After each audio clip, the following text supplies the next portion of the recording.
You're listening to the Happy Doc Student Podcast, a podcast dedicated to providing clarity to the often mysterious doctoral process. Do you feel like you're losing your mind?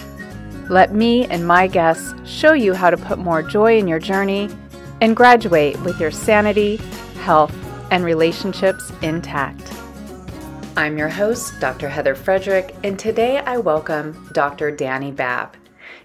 Dani has been a doctoral mentor since 2004, working with students at many universities through every stage of their research. Like myself, she has witnessed firsthand students lacking critical information they need for their success. That is why I'm so excited to have her here today, debunking 5 common dissertation myths. This content is going to help you no matter where you are in your program, but will be especially useful for those who have not yet begun writing their dissertation. Dani created a PowerPoint to go along with today's talk, so be sure to check out the YouTube link in the show notes below. Dani, welcome to the show. Thank you for having me. Why don't we spend just a few minutes with you sharing how it is that you came to be interested in helping students complete their dissertation? I'd be happy to. Thank you. So 2004, I completed my own doctoral degree from an online program, and I had one of the best mentors I could possibly have hoped for, Dr. Jim Marabella. And one of the things that he imparted on me when I finished was, do this. I said, how can I ever repay you for all of the wonderful things that you did for me? He said, go do it for someone else. I did it for one student, and I was absolutely hooked because the ability to change someone's life through research and teaching them how to conduct research properly and then what they can go do in their own business or even home countries is astounding. So I find it personally very rewarding. And this goes back to something that we talk a lot about here, which is a doctoral degree is much more than an academic degree. It really is a personal growth experience. So true. Many of my students have said it's been life altering, and not just because they had a new, diploma to hang on the wall. They were either taken more seriously or they were allowed to conduct research. They were validated in some way by family, friends, or more importantly, to many in the workplace. And they were able to pursue their passions in a more systematic, logical, informed manner.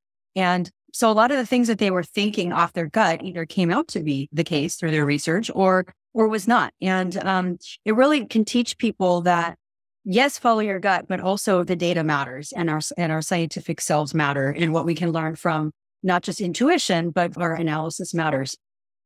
You learn a new way to think, but also learn a lot about yourself and what you can endure. Yeah, right. Right.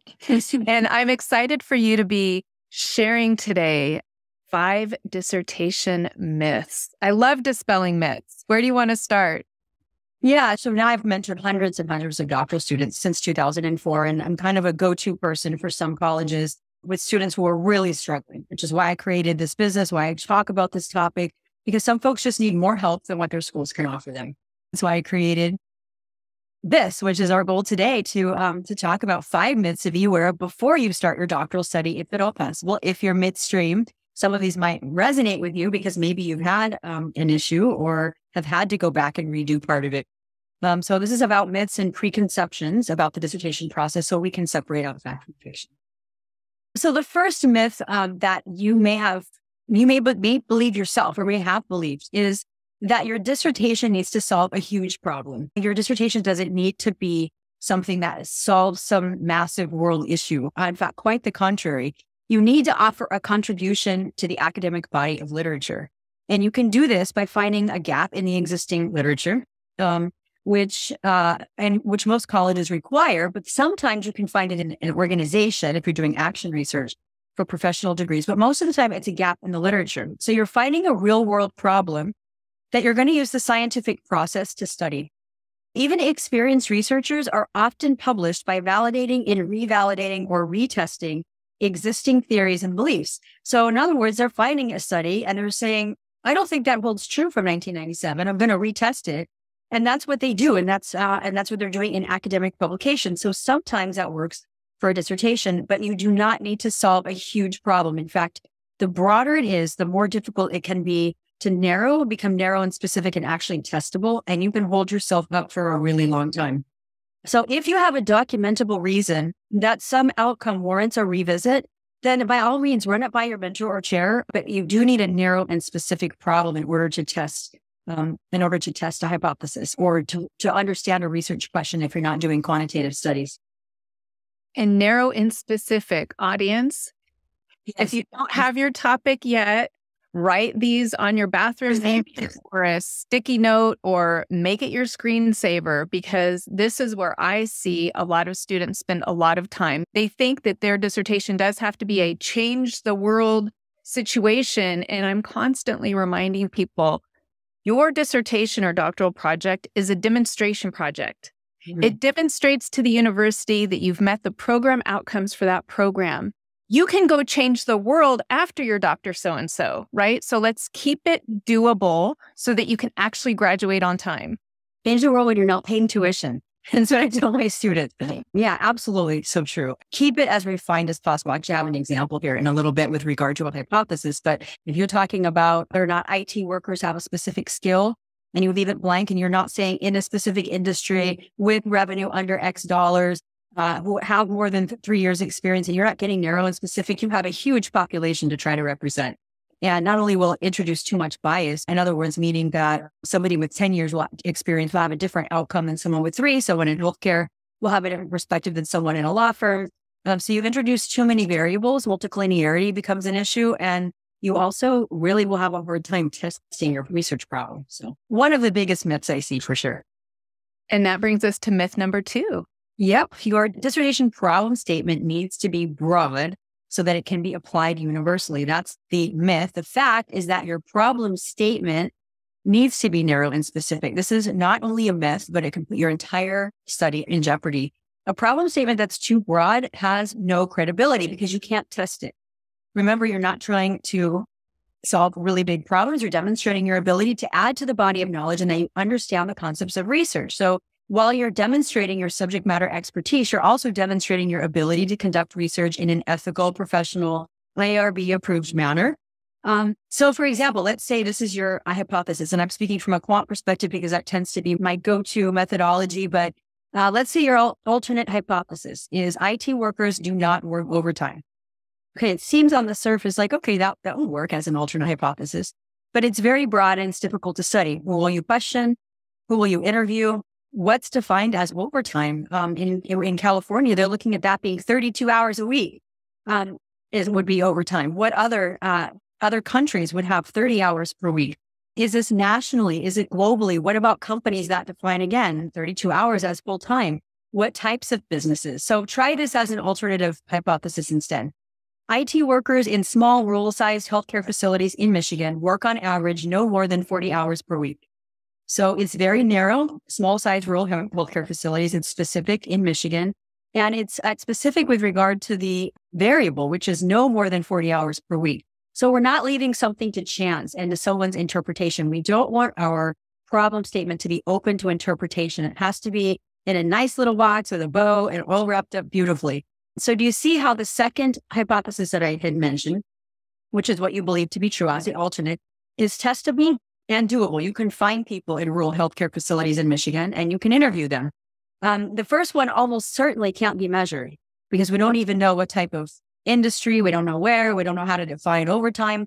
And it will lead to a misalignment in your study. As you begin to progress through chapter 1 and you have different sections and you move to chapter 3 in particular, you will find that there's an alignment problem. And when your chair says, hey, there's an alignment issue, it's because in chapter 3, when you got down to having to be very discerning, you got narrow and focused. But and this is one example, there can be many, but back in chapter 1, you had this broad overarching, I will study IT workers. And then by the time you get to chapter 3, your mind switches to, oh, I need to be narrow and specific, but chapter 1 no longer aligns. It's one of the more common problems with alignment.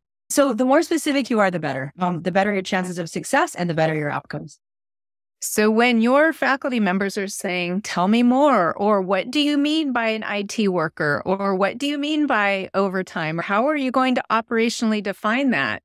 Take the time to answer those questions. They're not picking on you. Sometimes I have students say, you guys are picking on me, or no ideas I come up with are good enough, or I can't get this right. It's not that. It's that you might start with that first alternative hypothesis, which would be a totally reasonable place to start, but you can't finish there, right? That's kind of the beginning of your brainstorming and your mind mapping and journaling and getting into the research so that you can get narrow and specific. Here's that phrase again, narrow and specific, so that you can actually measure it and study it and reach alignment, which you're right, is huge. It's the number one sentence I think I have given in terms of feedback over my 20 years is, you don't have alignment. It's a huge problem. And you're right. This is one of the reasons why. Yeah, anthropomorphism and alignment are my two single most used words in a doctoral study review. For those of you wondering, anthropomorphism is when you give human-like qualities to non-human-like things. So is it, as an example in a study, this study will. If your study was doing the job, you would not be writing. It's the researcher that does it. So it's a small point, but I've actually seen students graduate with dissertations like that. And I've even had them later say, how do I revise it? I've been told by other scholars that this is not correct. So it's a small thing, but it really can come back to get you later. Let me move forward to myth 3, which is that your dissertation will be read by the entire scholarly community. Many of my students have freaked out saying, oh my God, there might be a typo, blah, blah, et cetera. And yes, there may be. Hopefully you were able to eliminate most of them. But as much as we want to think that all of our hard work and every bit of effort we've put into something so personal to us and meaningful to us and time sucking from our lives will be read by the entire scholarly community, it's generally not true. So hopefully that eases some of your minds. Your dissertation will be read by your committee and maybe members of the college, maybe other students if it's used as an example, but likely not everyone else, even if you publish it, which is not always in your best, you're necessarily in your best interest. It's not harm anything, but we'll talk about that in a bit. So why does it matter? Well, writers are always told to keep their audience in mind when writing. And a lot of my doctoral students have said, well, I'm not keeping my committee in mind. And I don't really, so-and-so saying this. I'm thinking about when I publish it and all these people read it, what are they going to think? No. It's not how we want to think. A dissertation is no exception. Your work will most likely be published by a dissertation publishing company. It's a little bit different. Can you find it on a Google search? Yeah, and you actually sometimes can. But what the chance of anyone going in depth into your work is unfortunately, sadly, pretty slim. That's not what this is. I mentioned earlier that this is a demonstration. It is a demonstration. So you wouldn't have at the end of a master's thesis, for example, somebody looking at that work later. A doctoral dissertation, of course, is of greater significance, but still, generally speaking, it's your local community at your school. So where you will tend to find folks looking at your study a little bit more is in the future recommendations for research. And ironically, a lot of my students like to skip through that part really quickly and not think through it. Remember that you had to find a gap in a study to conduct your research, right? Well, so are others. So a lot of times that comes from the recommendations for further research area. If someone published in January on IT workers, and I want to start my dissertation in February, it's completely likely I'll be looking at January studies to see what they identified as a gap. So we know that you spent years perfecting your dissertation. You hired editors, you missed family events, you missed holidays. Trust me, I felt the same way. I did not know that nobody would read it when I finished. I think 4 people did it completely. At least I have a Google tracker that attempts to tell me. The cold hard truth is that most dissertations are not. Now, that should provide some comfort level to you because you can keep your audience specific. You know who you're writing for. That is your committee. If they pass it, the chair's happy, your committee's happy, and your defense is approved, you are done. You move from candidate to doctor. And that's ultimately the goal here. So the small papers that you publish from your study are more likely to garner attention and contribute to the academic body of knowledge. I've helped learners take a dissertation and break it into 7 or 8 small papers. I'm sure you have as well. It's a common thing. You'll find so many themes throughout a dissertation that you can conduct a small amount of additional research on, or really not much further research because you collected enough data. And it's enough to publish small papers. So one reason it's so important to keep the problem statement narrow is that you can save the rest for academic journals, and that will help you professionally develop. If you're working in education or want to, it will count towards your professional development hours. If you want a tenure track, the elusive tenure track job, you're required to publish. Your school may offer, by the way, to publish in their journal. I would just encourage you to check it out. There's usually no downside, but it's almost always in their best interest more than yours. And it's not that it's a bad thing. It's that a lot of schools try to create their own journal to present student papers. If you have a choice between the school's journal or taking it and chunking it into 7 journal articles that you submit to journals, my suggestion is to go that route. Even snippets of your outcomes posted over time on LinkedIn can be beneficial. In my research, I found the following. What do you think? And you start to use the proper hashtags, you can begin to get a following in that area for consulting and other types of work. Those are great suggestions. And hopefully, people are hearing, okay, it doesn't have to be absolutely perfect because my audience is my committee. And as long as I am meeting their expectations, I'm doing okay. I've worked with a lot of students who are sharing their dissertation outside of the committee and wanting to make changes that people outside of their committee want, but the committee wants it a certain way. Again, remember your audience. It's your committee who has to sign off on this. Like you said, once you get out, you can chunk it out into different articles. You can be posting on LinkedIn. You'll be Dr. So-and-so. You can take your dissertation and do what you want with it. The one thing I will say to students, though, is while your entire dissertation sadly probably won't be read by many, your abstract may be. So I always encourage people to spend what may seem like a crazy amount of time fine-tuning that abstract. Very good point. Yeah, very true. Very true. And just think of how many times you read an abstract, maybe even, you may not admit this, or maybe even in lieu of a whole paper. But definitely an abstract to determine if something is worth reading the entire paper and if it will contribute to your knowledge. So definitely a good point. Myth 4, you cannot move forward if you don't hit the required sample size. So this is in qualitative and quantitative. You can actually move forward without the desired sample. And also it depends on how you determine sample size. Your dissertation chair will want you to do everything possible to hit the sample size that you indicated in your proposal you would meet. Usually driven by G-power analysis, some other methodology to determine sample size. However, you and your chair have decided to accurately calculate that. You are expected to do your best to hit that. There are different methods for each methodology, but facts, life happens. People don't always respond to surveys. They get bombarded with email. Things go to spam. Pandemics hit. Researchers run out of money. Respondents check out. They start halfway through the study saying, this is too long. I give up. Lots of things happen. Many of my students have not hit the sample size that they needed, but they graduated anyway, and they're enjoying their status as doctor. And you might say, well, how? They documented the limitation of the study. So if the assumption is you're going to hit a sample size of 161 because G-Power says you needed that, but you got 145 responses, or worse, you got 90. And you'll say in your assumptions, I will achieve receiving X number of responses by doing A, B, C, D, E, etc. If you didn't get all of those things and you documented along the way, but your plan failed, you're documenting this as a limitation. So now your study is restricted or limited to the sample size that you did get. It likely means that the results are less generalizable to a larger population, and that's okay. It may even invalidate the results, and the general outcome is ABC, but it is not a reliable outcome because it didn't hit the required sample size. It is less desirable, but it does not mean that you fail. And you should talk with your chair about what to do if you're struggling getting to your sample size. What do they want you to do? I was reading a study the other day about hemi implants for the great toe, don't ask. And the author attempted to hit a sample size of 20, but hit 4. Okay, we're talking medical science here. He had over 1 million views and thousands of responses to his article. For 4. It happens to famous researchers too. A lot of things happen that get in the way. In his case, it was to talk with patients and understand their satisfaction rate of that particular hemi implant. People didn't want to talk about it. They didn't want to talk about it because they were either upset and had it revised, or they were fine and doing well. They don't want to remember. So he listed it as a limitation of the study, and that would have been more accurate if he had gotten to the sample size he was looking for. So we can document what we did and did not achieve and how it affects the results. And when and how this criteria is met is up to your committee, but certainly a lot of additional help is available to help walk you through it. If you're using a tool like SurveyMonkey where you buy X number of responses, as long as you can put out the money, generally speaking, they will get you, not all the time, but usually they will get you to the required sample size. But we don't have unlimited budgets. That's a fact. So just remember that if you don't hit that sample size, you're not dead in the water. You don't have to start over. Just work with your chair closely on what to do next.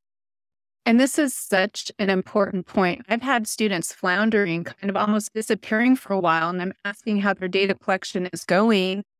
Communication is the key, because unless your chair knows you're struggling, they can't say, enough is enough, right? You've been at this X number of months. You've done everything that you said you were going to do. This is a sample you have. Maybe we're going to look at some non-parametric ways to analyze the data or some other strategies, talk about it in limitations. But again, it's not your life's work. It is a demonstration project.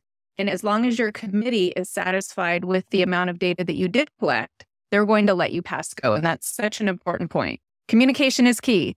Absolutely. Yeah. And not just for help, but, I used to message my chair at the end of every week and just let him know what I was working on. So he didn't think I fell off the radar, because sometimes our students do that for months. So don't be that student. Myth 5 is your dissertation committee will agree about your work, and then you can just charge ahead. That is usually not how it works. So a lot of students get frustrated. I've even had students try to have me replace as a chair just because I don't agree with them. Welcome to the world of academics. That is how it works. When you begin to publish in journals, many people, not most, but many will not agree with you there either. That is how academics advance knowledge. So the fact is that your dissertation committee is comprised of individuals with different perspectives. Even though we are on the same team, on your team, it does not mean we will just agree and move on. So if your committee does agree on something, consider yourself lucky.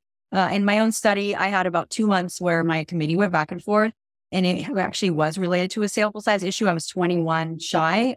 By the time they got finished debating among themselves, I had found the other 21 and it became a moot point. But part of your job as a doctoral candidate is navigating the opinions of multiple scholars. And this will, after you are an academic, a doctor, this will continue to be one of your jobs. And I guess I said opinions. A lot of people say, well, research is fact. It's still, it's more factual. It's based on evidence, but it's still based off of opinions, right? So you're getting opinion surveys, you're getting data that we cannot completely validate as 100% valid and reliable. So people say, well, I thought this was supposed to be academic with cold, hard facts. Regardless of the cold, hard facts, you will have a team, you'll have a committee that has a different way of approaching different problems and a different opinion about things. So if you take the scenario I had mentioned before about the alternate hypothesis, what if your chair says you did all you could and your response rate is good enough, or that it's narrow enough and specific enough, and your members don't think it is, right? You're going to have to be able to navigate that problem. You may have to be a mediator and find a middle ground, which yes, means that you're compromising what you really would love to do. But what we really want you to do is be done, get done, and then go do everything else afterwards. If your committee's in agreement on many things, many, not all, consider yourself lucky. The student often feels stuck in the middle. Many department chairs will send me an email and say, Dani, can you help with this particular problem? The chair and the committee disagree, the chair and the committee disagree on this particular issue.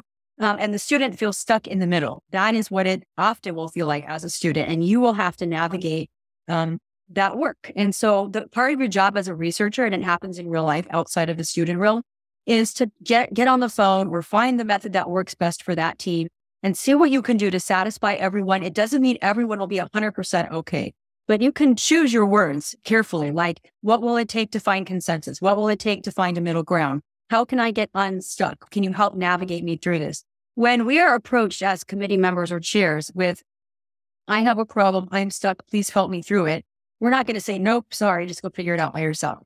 If you come at a doctoral chair and say, I know you wanted me to do this, but I refuse, now it becomes a different story. It's much harder to work with that kind of mentality. So just remember that most likely there's a decent probability you're not going to satisfy everyone, but you need everyone in agreement on what you'll be doing so that you can continue your work.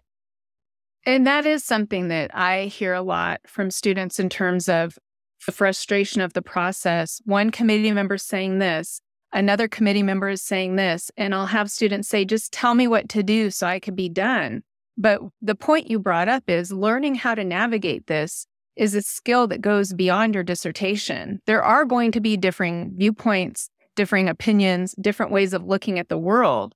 And one of the things that this journey, while sometimes it's going to be uncomfortable, is giving you is the skill to be able to articulate, like you're saying, okay, here's what I would like to do with this. Here's where I am. What will it take to reach a consensus here? What needs to change so that everyone can agree to disagree with these things, but be okay with moving forward? It's not like something you may do in a bachelor's program or a master's program where you get feedback and you just accept it on your paper. There's a higher level of critical thinking that happens here to get to the point where your committee says, okay, we're all good on signing off on this academic scholarly work, that clearly is your contribution to your field. Yeah. And that demonstrates that you know how to conduct research in an ethical, solid manner, and also demonstrates that you are a subject matter expert on the topic that you've chosen. And remember, in your defense, which we can maybe talk about another time if you choose to, tips for defending, in your defense, you are the subject matter expert, not your committee. And so that's a whole other topic. But just remember that as you proceed through your dissertation as well, it's really important to take the reins, and to explain why it is you did things the way you did. But if your committee says absolutely not, this will not work, you have to listen to them and navigate that. So I know it can be challenging. Dani, thank you for taking time to go through these myths and dispel some of these things that people may be wondering what the heck is going on here. You have taken your passion about helping people finish so they can be doctor and go on to quote unquote change the world in maybe their small sphere or large sphere. And you have turned this into a business. Do you want to share a little bit about your business? Sure. Thank you. I started a small business called Dissertation Prep. And what we do is coach doctoral students through whatever issue they are up against. So whether it's just a 30-minute call on how to rewrite a problem statement, or it's a long-term 12-week mentorship program, or just purely editing, which we do a lot of. We see you're getting work back that says, we have tons of grammatical issues or APA issues. We can usually edit an entire dissertation in 10 to 12 hours and save you a lot of time and money and tuition and stress. And that is ultimately our goal, is to help you understand the work better and to save you time and money. So thanks for the opportunity.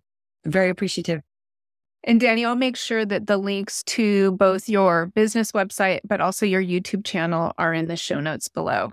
Oh, cool. Thank you. Thanks. So before we wrap up today's episode, would you like to share maybe one of your favorite quotes or some final words of wisdom? Well, my favorite quote was from my own mentor when I gave him my initial draft of my study. And it was about VPNs, virtual private networks, when they were kind of new. That really dates me. So it was about VPNs. And it was just a general topic about VPN security and how managers might perceive it, and. So it had like the worst kind of problem statement with a bunch of ands in there. And it was not what we want. And he said, Dani, don't try to solve world hunger. And that's how he hung up the phone. And, May later on, he messaged me and said, did you understand what I said? I said, yeah, but I'm not solving world hunger. And I was so stuck in my way of thinking about it. I'm like, it's not even about hunger. Like, did you read my paper? That's what I was thinking. And the next day he called back, said, you get it now? And I said, yes, I'm trying to solve too big of a problem. And then it ended up being very narrow and specific after that. So don't try to solve world hunger. And that's one of my favorite phrases I tell my own students today. That can be your mantra, listeners. Narrow and focused is the name of the game. And hire an editor. Right. Yeah. Dani, thanks so much for sharing time with us today. And I'll be sure to have you back and we can talk about the oral defense. Wonderful. Thank you so much. Thanks so much for listening, and I look forward to connecting with you on the next episode. Until then, if you're looking for more ways to invite joy in your journey, check out the free resources at expandyourhappy.com. You'll find downloads like an article I wrote titled The Doctoral Journey, 12 Things You Need to Know That They Probably Won't Tell You. You'll also find a PDF that organizes all podcasts by the 7 steps detailed in the Happy Doc Student Handbook, which you can also find on the website. Finally, if you're looking for Happy Doc Student swag, I've got that too. Don't forget to subscribe to the podcast and YouTube channel, and if you want to make my day, rate and review so that together we can change the way doctoral education is delivered and experienced. Hey, one more thing. Just a quick reminder that the information, opinions, and recommendations presented in this podcast are for general information only.